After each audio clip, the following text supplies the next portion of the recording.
meshake saduraka na bedenego abariko natwe uturengera kuri iki gihe turengere mwami turengere dukeneye kurengerwa nawe wenyine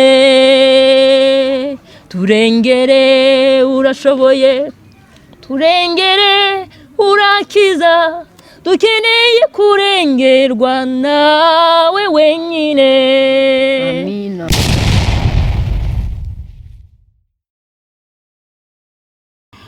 Aha, bakunzi bakurikiranye channel yacu ya Masengesho Devota, turabwira ngo uyu munsi tujye kuganira. Imbere murabona hari abatumirwa, ariko nkuko mubibona njyango namwe mwahita mubyibwira. Turi kumwe na Devota nkuko musanzwe mumenyereye, ni umuhanzi uririmba indirimbo za gospel ariko akaba yanakinjira mu ndirimbo zifasha igihugu. Mbo tujye gutangira twibwira bya gisani.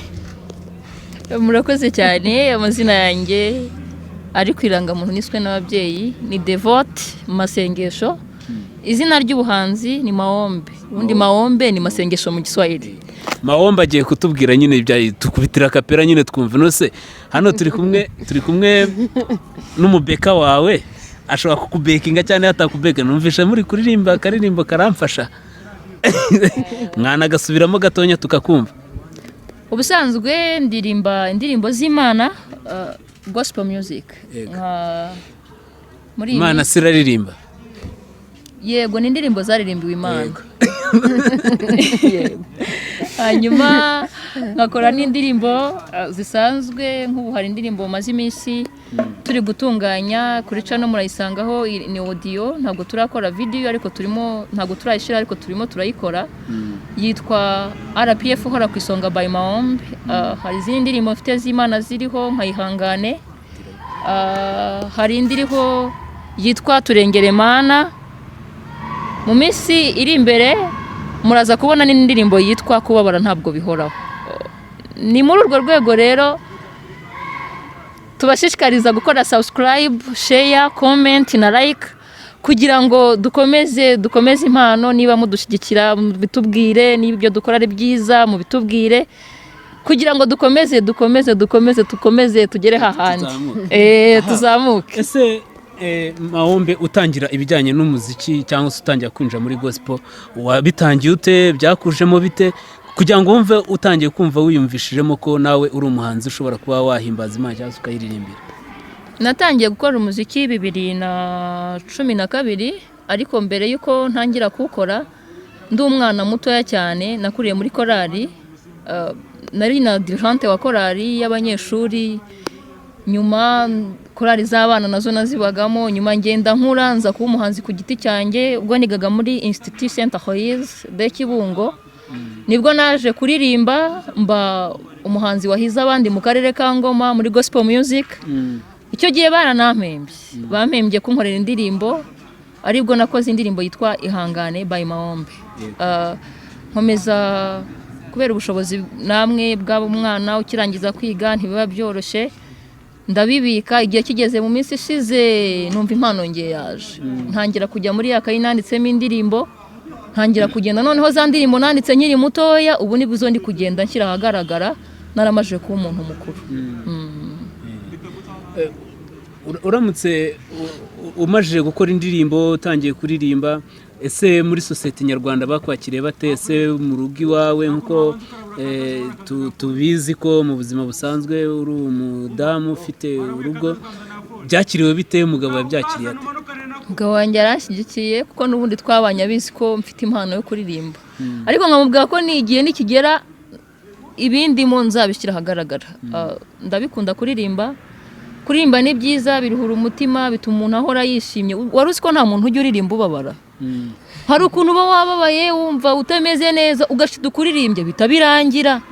Ngiye buriya reka nkubwira akantu k'ibanga, nubona narakaye uzatera indirimbo nzahita ndirimba mpite nanabyibagirwa ko twarakarangije. Nuko bimeze, nta muntu uririmba ubabara. Nawe uri kundeba igihe uzumva byagucanze, wumva ufite agahinda, wumva bitameze neza, shaka karirimbo wumva uzi, uzahita uririmba.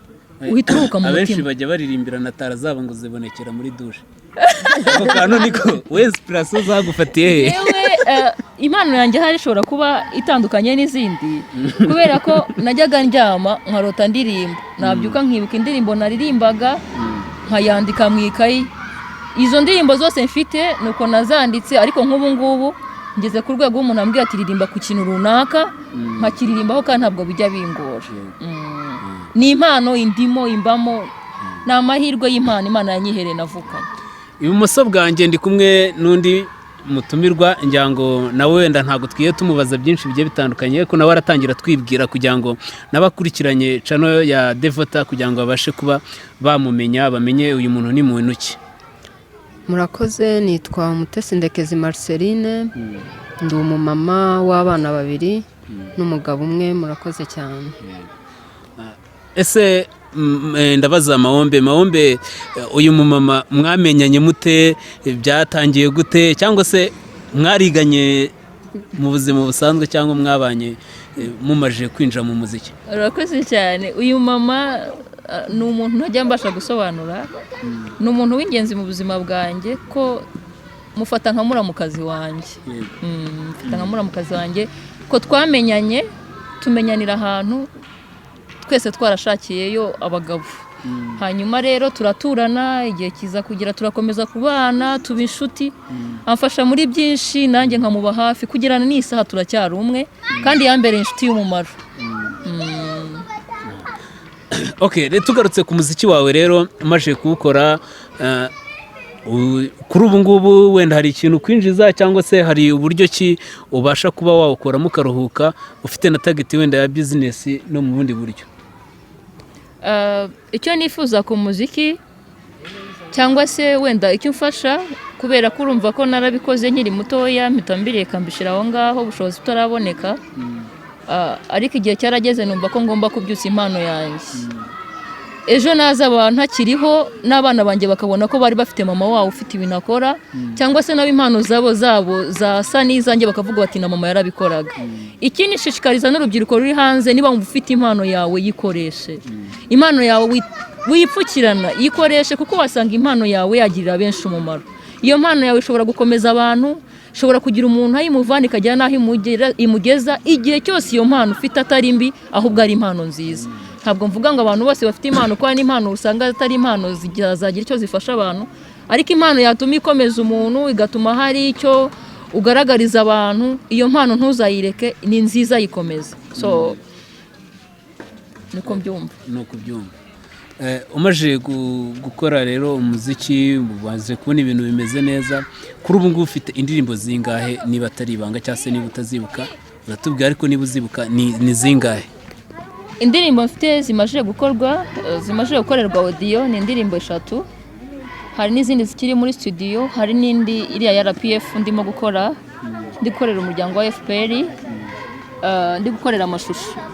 Izo maje gushyira hanze ni 3, kandi numva mfite umurava, numva nshishikaye, ntabwo mfite gahunda yo gusubira inyuma, numva nshishikajwe no kugira ngo nkore indirimbo zifasha abandi bantu gukomera muri ubu buzima turimo, kubera ko igihe cyose nakomeje kubasobanurira nababwiye ko kuririmba ari byiza, kuririmba kandi bifasha umuntu muri uru rugendo, muri iki gihe turimo bimufasha byinshi. Niba wibuka wadutangira wenda nk'abadukurikiranye kuri channel ya Devota, turabwira ngo mukore subscribe, mukore share, kugira ngo niba dukoze ikintu tubone ko dufite basi abadushyigikiye. Uratubwira rero indirimbo ya mbere wakoze, niba uyibuka uturimbireho wenda igitero kimwe cyangwa uturimbire refrain, bitewe n'uburyo ki wenda uri kubyakiramo, uturimbire noneho n'indirimbo wenda uteganya gukora cyangwa se wasohoye muri studio, kugira ngo tubashe kumenya ese koko wa muntu arimo araririmba ahimba cyangwa talent ni talent. Murakoze cyane. Indirimbo nakoze ya mbere na mbere y'indirimbo y'Imana yitwa Ihangane. Iravuga ngo mwana w'Imana niki gitumye utinya, mwana w'Imana niki gitumye utinya, n'intambara se n'uruvugo wihangane nukuri komera ihangane nshuti suko bizahora ibigeragezo ntabwo ari karande ku muntu oya ihangane nshuti suko bizahora ibigeragezo ntabwo ari sudire ku muntu ihangane suko bizahora ibigeragezo ntabwo ari karande ku muntu oya ihangane suko bizahora ibigeragezo ntabwo ari sudire ku muntu.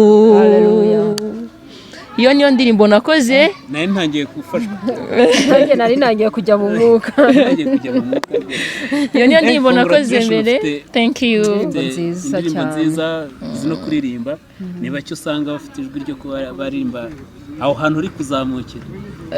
Hari n'indi maze iminsi nkoze mu minsi ishize nayo y'Imana yitwa Turengere, sinzi niba nayo nabaririmbiraho. Turirimbira naho igitero cyangwa urufu. Uwiteka mana